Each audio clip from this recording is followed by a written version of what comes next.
Tak, sme späť. Tu je ten použitý olej plus ten druhý olej, preto mám ten kýbel skoro plný.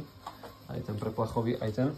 Akurát som to utrel paličku a ideme pozrieť, aký je ten olej. Najprv potom preplachu. Dáme tu dnu, rukavicu nie treba. Je to dnúka, dáme ho von.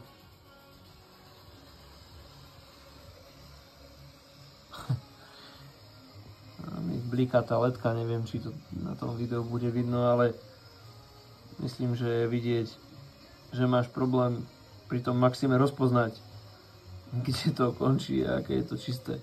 Takže ten preplach vie urobiť. Je to na bielom podklade, myslím si, že viac svetla asi som tam dostať už nemohol. Vy posúďte, povedzte, ako to robíte vy.